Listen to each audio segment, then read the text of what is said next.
Livro Comunicações Mediúnicas entre Vivos, de Ernesto Bozano. Continuação do capítulo 9. Subgrupo F. Mensagens transmitidas com auxílio de entidade espiritual. Caso 31.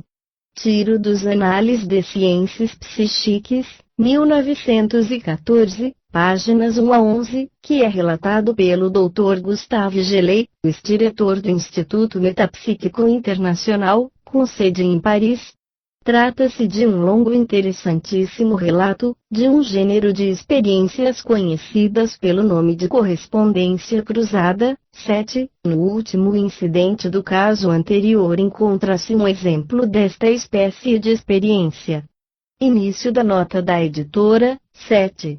Correspondência cruzada, cross-correspondência, mensagem supranormal obtida por diferentes médiums, cada um dos quais obtém dela uma parte que por si só não forma sentido e precisa da outra parte para se tornar inteligível. A. Lobo Vilela, Vocabulário Metapsíquico, extraído da obra Resumo da Doutrina Espírita, de Gustave Geley. Fim da nota da editora. Ocupa ele 22 colunas da referida revista, portanto terei de limitar-me a narrar alguns episódios, fazendo-o seguir dos comentários do Dr. Geley, que assim escreve. Devo o conhecimento dos fatos que vou narrar a uma pessoa muito conhecida no campo das pesquisas psíquicas. A senhora de W. Tais fatos se deram sem ser provocados, de modo absolutamente espontâneo e inesperado. A principal protagonista deles é a senhora de W, que é uma espírita convicta, conquanto as suas convicções não tenham a mínima influência sobre o seu espírito crítico. Sua atual contribuição ao estudo da correspondência cruzada merece a gratidão de todos os investigadores das pesquisas psíquicas, qualquer que possa ser a opinião deles a respeito da gênese desse fenômeno. A senhora de W não possui faculdades mediúnicas e vale-se de duas sensitivas, cujos nomes não são citados por motivo de uma consideração especial e somente são designadas pelas iniciais, de Senhora T. e Senhorita R. Na ocasião das experiências em causa, a Senhora T. achava-se em Paris, onde reside também a Senhora de W, ao passo que a Senhorita R. estava em férias à beira-mar, em Minereux.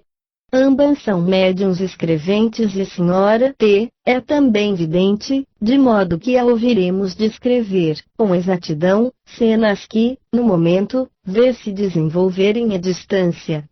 Durante as sessões, percebe ela as personalidades mediúnicas sob a forma de núcleos luminosos. Participam das sessões apenas 3 entidades. A principal, que inicia e dirige os trabalhos, chama-se Rodolfo e diz que é ajudado por um outro espírito chamado Carlos, que desenvolve uma ação muda, e finalmente outra personalidade espiritual que só se manifestou uma vez e que se chama Emília. É a senhora de W quem redige os relatos dos fatos, no fim de cada sessão, e o faz de modo preciso e completo. Eis o primeiro exemplo de correspondência cruzada obtido espontaneamente, isto é, sem que ninguém o tivesse desejado ou nele houvesse pensado. É a senhora de W quem narra. Ao principiar a sessão, às escuras, de 22 de agosto, a senhora T. apanha papel e lápis e logo observa. Parece-me que algum espírito já se apoderou do lápis, pois sinto a mão como que morta, respondendo eu. Tanto melhor. Então me abstenho de acender a luz. Passada meia hora, ilumino a sala e percebo, traçadas numa folha de papel, algumas linhas escritas, mas ao lê-las, verifico que se trata de 2 frases tão incoerentes que, se não tivesse lido, no fim delas, um aviso para guardá-las cuidadosamente, eu as teria rasgado, sem mais exame. No dia seguinte, recebi de Minereux a seguinte carta, na manhã de um sábado. Apenas 2 palavras para acompanhar a comunicação da noite de ontem. Sinto-me muito cansada, porque não dormi a noite inteira. É a primeira vez, desde que me acho em férias, que me acontece semelhante fato e pergunto a mim mesma se a causa não seria uma experiência tentada por Rodolfo. Observo, porém, que no começo da sessão, tinha uma forte dor de cabeça que já no fim desapareceu, todavia, hoje de manhã sinto-me esgotada. Eis a comunicação de Rodolfo, dirigida, como sempre, à senhora de W.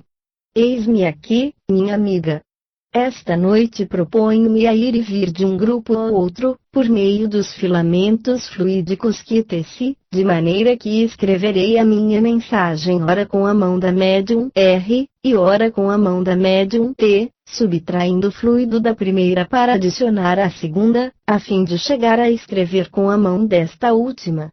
Estou muito satisfeito com o bom êxito de nossas experiências e devo participar-vos que aqui se encontram condições bem favoráveis para tentá-las. A senhorita R. vive em um ambiente completamente. Aqui a mão se detém e eu espero muito tempo. Depois Rodolfo recomeça. Próprios deveres cotidianos e dificuldades a vencer. Se assim não fosse, eu não teria tentado estas experiências. Carlos, ajuda-me. Seu fluido tão doce e tão calmo. Aqui se dá nova interrupção, que também dura muito tempo, e depois Rodolfo recomeça. Que poderiam perturbá-la.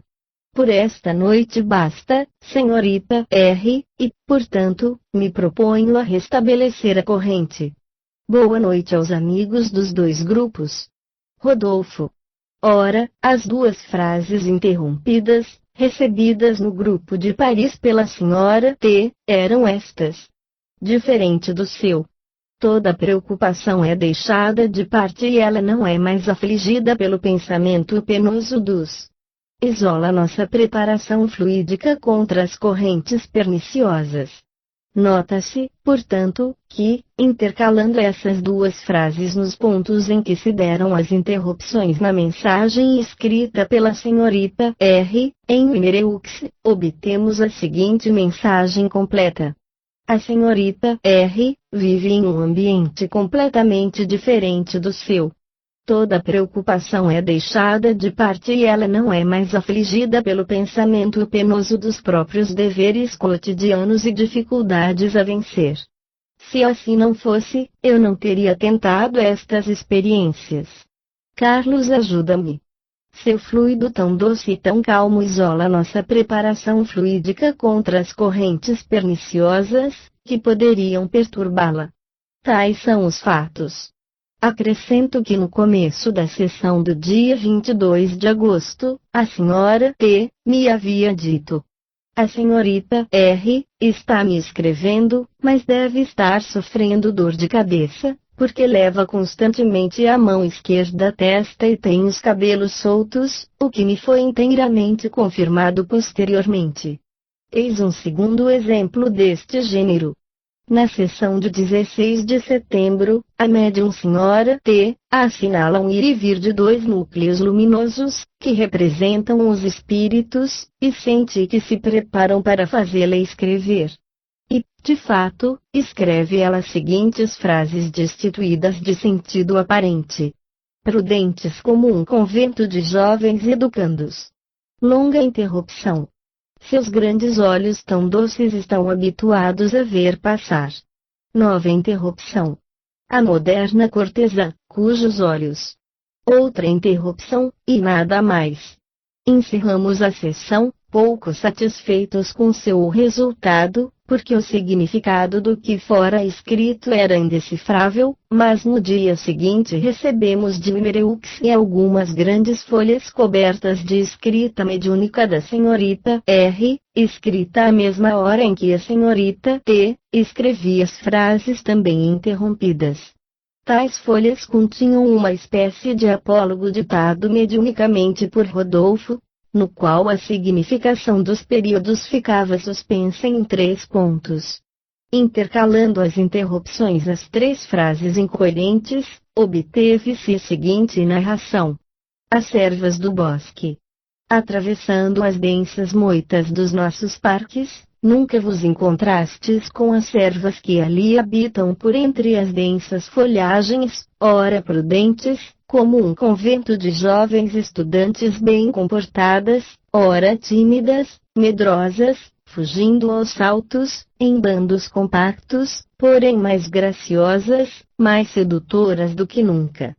Nunca vos perguntastes em que pensam essas belas criaturas e qual é o destino que as espera? Longe de mim a ideia de traçar-lhes o horóscopo, do qual não saberiam elas o que fazer, mas me parece que a sua mentalidade deve ser muito diversa da que anima as servas selvagens das matas.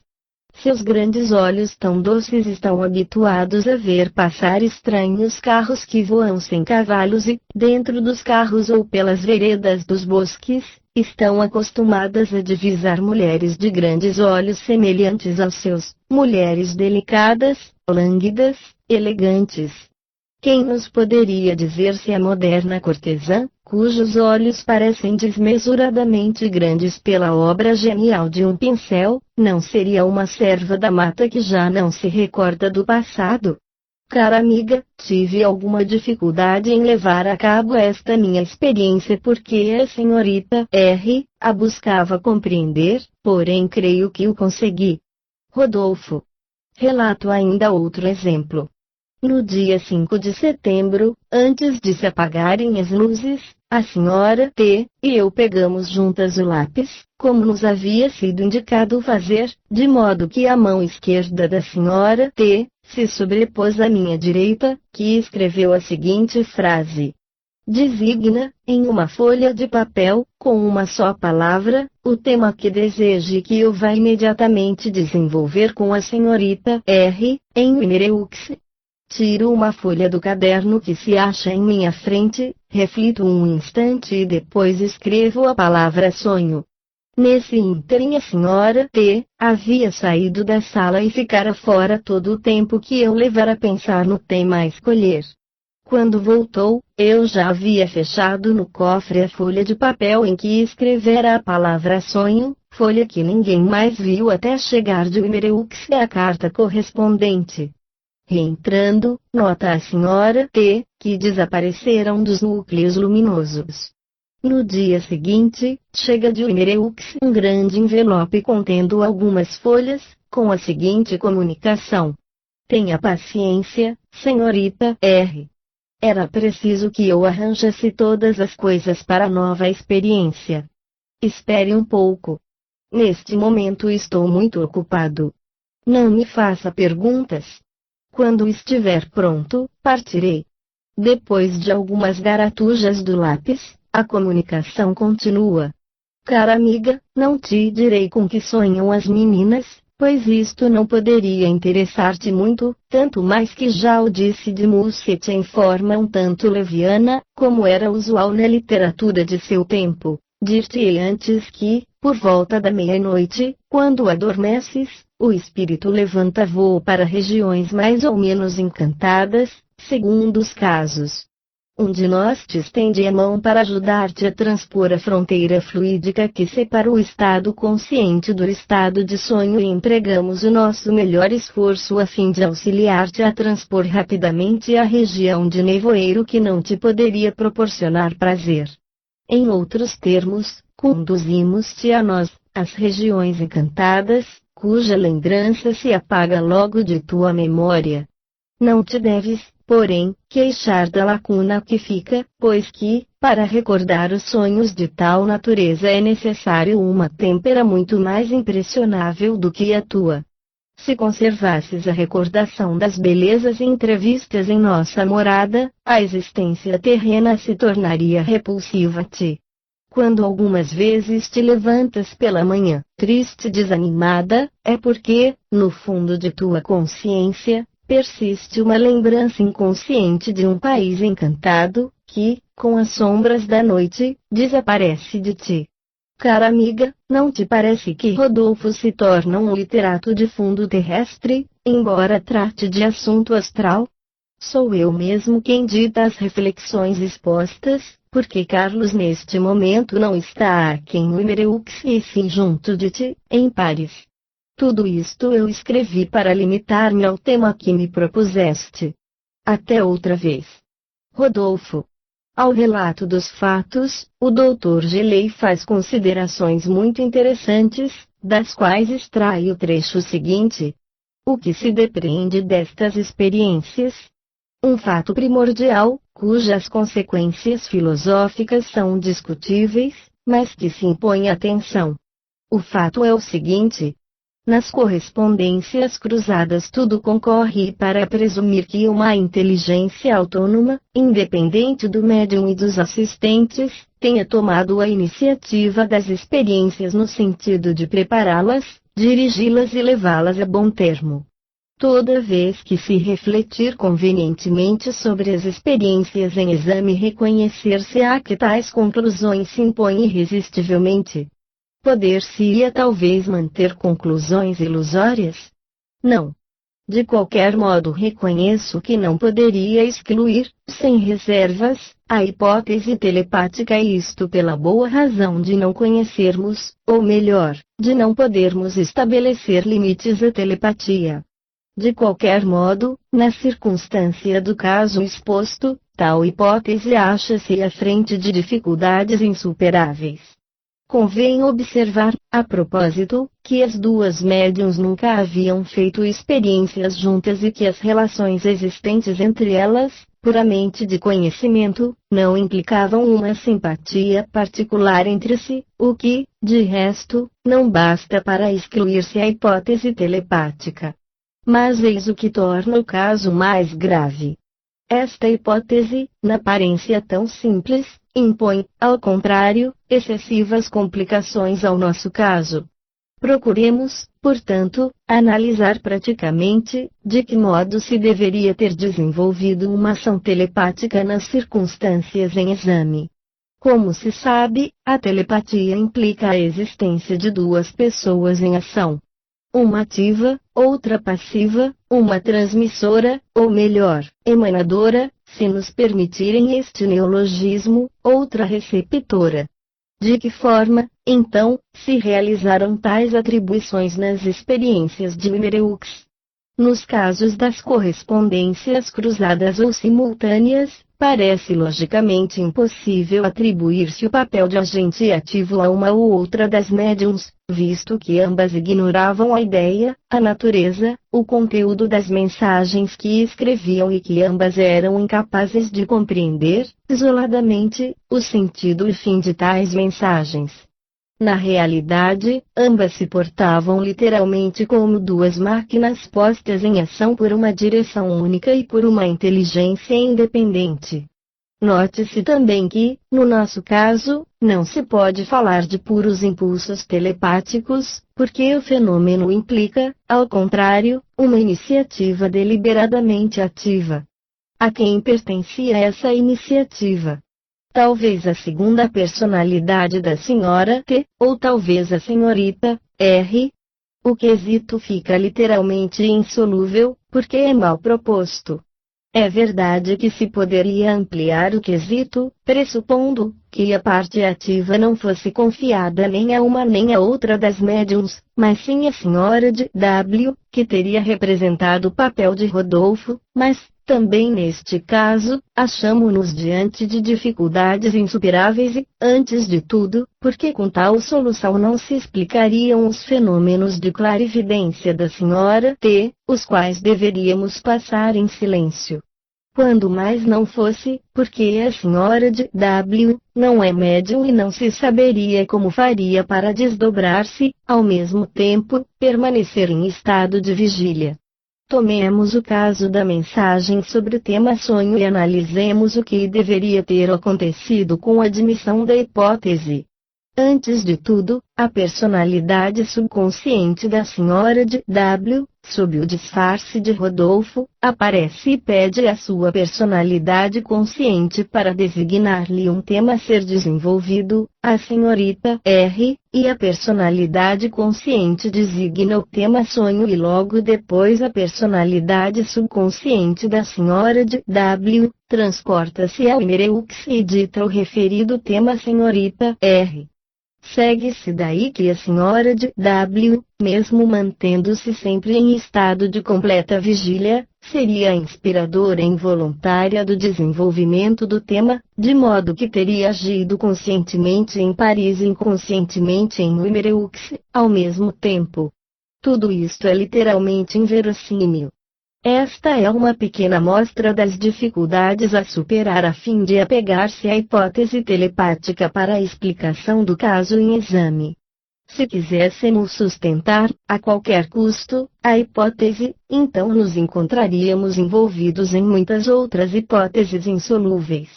Assim, por exemplo, poder-se-ia sustentar que as personalidades mediúnicas em ação fossem criações psíquicas coletivas, devido à colaboração inconsciente das três pessoas que faziam as experiências. Com isto chegar-se-ia talvez a explicar as complexas e variadas repercussões telepáticas que se notam no caso em apreço, pois que desta vez as personalidades agentes ficariam independentes e autônomas, embora a independência e a autonomia fossem efêmeras como a sua existência, que teria apenas a duração da experiência. Infelizmente, porém, para esta extraordinária hipótese, choca-se ela, por sua vez, contra objeções insuperáveis. Antes de tudo, porque não existe nem mesmo sombra de uma prova da possibilidade de se criarem personalidades efêmeras de tal natureza, e depois porque a mesma hipótese é pelo menos tão revolucionária e contrária aos ditames da psicologia clássica, como a hipótese espírita, enfim, porque esta última, pelo menos, conta a seu favor os casos de identificação post-mortem, casos bem numerosos e indubitavelmente muito perturbadores. Restam as teorias ocultistas e afins, pelas quais as personalidades mediúnicas seriam seres fora da humanidade vivente póstuma, isto é, gênios, anjos, demônios, elementais, etc. Tais teorias chocam-se contra as mesmas objeções precedentes, com a agravante de não merecerem nem mesmo ser discutidas. Resumindo, de todas as hipóteses para a explicação dos fatos, aquela fornecida pelas personalidades mediúnicas, isto é, a hipótese espírita, é indubitavelmente a mais simples, a mais clara, a mais convincente ao primeiro impulso, mas isto não prova que seja verdadeira. A hipótese telepática, quando examinada com critério profundo é, ao contrário, a mais complicada, a mais obscura, a menos satisfatória, mas tal não prova que seja falsa. A hipótese das criações psíquicas subconscientes é a mais estranha, a mais arbitrária entre todas, mas isto não significa que se deva eliminá-la sem mais exame. Perguntar-me-ão: quais são, então, as suas conclusões? Ei-las. Eu concluo, observando que, de qualquer modo, as experiências de Numereux constituem um documento metapsíquico de primeiríssima ordem, que faz honra à questão das correspondências cruzadas, questão caída em descrédito. A respeito da interpretação precisa extrair-se das mesmas experiências, acho supérfluo indicar quais são as minhas preferências pessoais, tanto mais que elas não poderiam ser formuladas, no momento, com suficiente caráter de certeza. Pouco importa, aliás. Mais do que nunca eu creio que a explicação isolada de um fato ou de um grupo de fatos, no domínio da metapsíquica, é coisa de pouca importância e quase sempre ilusória. Mais do que nunca eu creio na necessidade de uma interpretação sintética ou global dos fatos, a única filosoficamente concebível. Mais do que nunca eu creio que tal interpretação sintética seja profunda e inabalavelmente idealista. Estas são as principais considerações que os fatos expostos sugerem ao Dr. Gelei e folgo muito em achar-me de acordo com uma das inteligências mais rigorosamente lógicas que tem honrado o campo das pesquisas metapsíquicas. Narrei, primeiramente, os dois grupos de experiências que precedem, a fim de separar nitidamente os casos propriamente ditos de comunicações mediúnicas entre vivos das que ainda pertencem ao grupo pela forma, mas não pela substância. Faço seguir alguns episódios menos nitidamente espíritas, devido à modalidade com que se realizam, se bem que tudo concorra para demonstrá-los como tais, principalmente se forem considerados em relação com os anteriores. Caso 32. Transcrevo dos Anales de Ciências Psíquicas, 1917, páginas 29 e 30. O Sr. Bredmester Maurer envia de Giromagny, Belfort, a seguinte carta ao diretor da supracitada revista, Sr. C. de Vesme. Ilustríssimo Sr. Diretor. Como assinante dos Anales, submeto à sua apreciação o caso que se segue. Há algumas semanas, por ocasião da partida de um nosso amigo com o qual eu realizava experiências psíquicas e que designarei pela inicial Y, nós lhe pedimos que nos enviasse uma mensagem por meio da mesinha mediúnica, no dia seguinte à sua chegada na nova residência, que dista de Giromagny cerca de 17 quilômetros. No dia e hora marcados, 9 da noite, minha esposa e eu nos sentamos à mesa e aguardamos. Convém notar que, sem o Sr. Y, nunca tínhamos conseguido fazer mover-se a mesa. Ao contrário, desta vez, quase imediatamente uma forte pancada fez-se ouvir no interior da mesa, que depois disso deu meio giro. Então perguntamos: está presente algum espírito? Sim. Quem o envia? Y. Porventura estás encarregado de alguma mensagem para nós? Sim. Qual é a mensagem? Jaqueline está apaixonada pelos dragões. Onde se encontra, Y? Em um café em X? Em companhia de quem? De 3 oficiais. Quantos galões têm os oficiais? O primeiro 1, o segundo e o terceiro, 2. Acham-se à mesa para começar experiências mediúnicas? Não. Que fazem? Bebem. Que bebem? Cerveja. Na manhã seguinte recebemos do Sr. Y, uma carta em que ele nos comunicava a mensagem que nos havia remetido na noite precedente, a qual era literalmente idêntica à que recebemos mediunicamente. Pedimos esclarecimentos ao Sr. Y, sobre as respostas dadas ao nosso interrogatório e ficamos sabendo que todas eram verdadeiras, salvo uma inexatidão sobre a qual o Sr. Y nos escreveu. Os 3 oficiais falaram realmente em mandar vir cerveja e demorar mais, porém eu me despedi e fui me deitar. O caso parece tanto mais estranho, porquanto recebestes informações independentes de minha vontade, isto é, as que se referem ao lugar em que me achava. O diretor da revista acrescenta: a meu pedido, o Sr. Bredmester Maurer teve a gentileza de enviar-me os papéis referentes ao caso narrado, isto é, os 2 bilhetes postais e as notas tomadas durante a sessão. O episódio supracitado é interessante do ponto de vista das comunicações mediúnicas entre vivos, mas é, ao contrário, um tanto fraco do ponto de vista da intervenção, na mensagem aqui considerada, de uma entidade espiritual extrínseca. Em favor desta última interpretação, notam-se 2 circunstâncias, porém, que são de ordem resolutiva. Uma, que a personalidade comunicante não disse ser o Sr. Y, e sim o seu mensageiro espiritual, afirmação que só adquire certo valor pelo fato de existirem realmente os mensageiros espirituais de tal natureza, como já vimos, e outra, que o Sr. Y se havia proposto enviar somente uma breve mensagem, enquanto que os destinatários submetem a entidade comunicante a um interrogatório longo, obtendo informações suplementares verídicas que o agente não havia pensado enviar e que não teria podido mandar na forma do interrogatório que se desenvolveu, a menos que ele se achasse presente em espírito ou houvesse conversação à distância entre duas personalidades integrais subconscientes. Ora, em ambos os casos, o agente deveria ter caído em estado de sono claro ou disfarçado durante o período inteiro da conversação que se desenvolveu, pois que, se houvesse permanecido todo o tempo em estado de completa vigília, então o caso em exame deveria ser considerado como espírita, mas infelizmente faltam a tal propósito os informes necessários e, portanto, não é possível chegar-se a uma conclusão.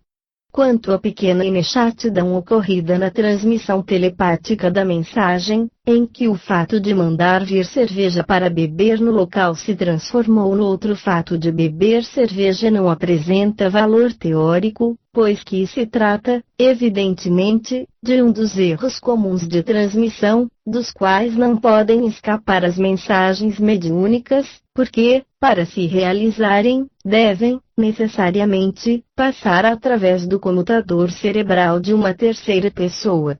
Caso 33. Extraio do jornal OFT American SPR, 1919, página 276, este caso que a senhorita Mary H. Jacob relata ao diretor da citada associação, nos seguintes termos. Quando meu filho partiu, como soldado, para a França, eu não podia saber a data de sua partida, nem de sua chegada, até que o governo dos Estados Unidos houvesse recebido um telegrama do comando militar anunciando a chegada, a salvo, do transporte em que ele embarcara. Depois desse telegrama é que deixariam sair os postais para as famílias, escritos pelos soldados antes da partida e nos quais eles próprios anunciavam sua chegada à França. Depois que meu filho partira, estava eu sentada certa noite na biblioteca, quando a minha mão esquerda pôs-se a fazer curiosos movimentos automáticos semelhantes aos dos telegrafistas no exercício das suas funções. Minha filha trouxe logo papel, lápis e a mesinha, e minha mãe começou imediatamente a escrever. Era um aviso de que o meu filho havia chegado, são e salvo, naquele momento, à França e tal aviso era assinado por um outro filho meu, já falecido. Tomamos logo nota do dia e da hora em que havíamos recebido a mensagem e, no devido tempo, recebemos cartão postal de meu filho, que, como disse acima, escrevera e entregara ao comando militar, antes de partir. Algumas semanas após chegou uma carta dele, na qual descrevia as peripécias da viagem e nos informava haver chegado são e salvo à França, justamente na hora em que receberemos a mensagem mediúnica. Note-se que o meu falecido filho, que se serviu de minha mão esquerda para escrever a mensagem, era canhoto em vida, e que eu nunca fui capaz de escrever, normalmente, com a mão esquerda. A mensagem do além fora mais rápida do que a mensagem do aquém. Assinado, Mary H. Jacob. A filha da relatora confirma assim. A mensagem, de que trata a narração de minha mãe, foi recebida nas condições exatas por ela descritas. Assinado, Mary K. Jacob. Também o caso exposto é teoricamente fraco do ponto de vista da intervenção presumível de uma entidade de morto na comunicação mediúnica entre vivos e, naturalmente, eu não o teria classificado neste subgrupo se não existissem outros tantos episódios desse gênero, genuinamente espíritas, que nos induzem a presumir o mesmo também para os casos menos notoriamente espíritas. De qualquer modo, o episódio da médium que, na ocasião, escreve com a mão esquerda, o que coincide com o fato de ser o seu falecido filho canhoto, não é privado de certo valor, do ponto de vista da identificação pessoal do morto comunicante. Caso 34. Destaco de um longo relato da senhorita Anne Stockinger sobre as suas próprias experiências supranormais, espontâneas e provocadas, relato ultimamente documentado e publicado no jornal of the American Society for Psychical Research, 1916, página 291. Eilo. Naquele período, duas primas nossas, as senhoras Nelly e Gulas Cartes, ficaram órfãs e vieram viver conosco, tendo a primeira 18 anos e segunda 15. Em junho de 1902, Nelly partiu para Indianápolis, em cujo hospital civil ingressou para fazer os 3 anos de prática exigidos para receber o diploma de enfermeira. Gula e eu continuamos a fazer sessões com a mesinha e certa noite manifestou-se o espírito de uma sua falecida irmã. Entre outras coisas, indagamos-lhe se nos podia dizer o que estava fazendo, naquele instante, em Indianápolis, a sua irmã Nelly. Respondeu-nos ela: "Esperem um momento que eu vou ver", e depois de alguns minutos voltou, informando: "Nelly não deseja que saibam o que ela está fazendo agora, pois se souberem, ficarão apreensivas, com receio de que perca a saúde. De qualquer modo, encontrei-a escrevendo uma carta para vocês, carta que receberão dentro de 2 dias." E, de fato, a tal carta chegou na manhã do segundo dia, de modo que, neste ponto, a mensagem mostrou-se verídica, mas ficavam por verificar outras informações. Escrevi, portanto, a Nelly, encaminhando-lhe a mensagem de sua falecida irmã, mas não conseguimos saber coisa alguma até 4 meses mais tarde, quando Nelly regressou em gozo de férias. Então ela nos mostrou logo uma fotografia, observando a respeito. "Eis o que eu estava fazendo naquele dia de março, quando vocês receberam a mensagem.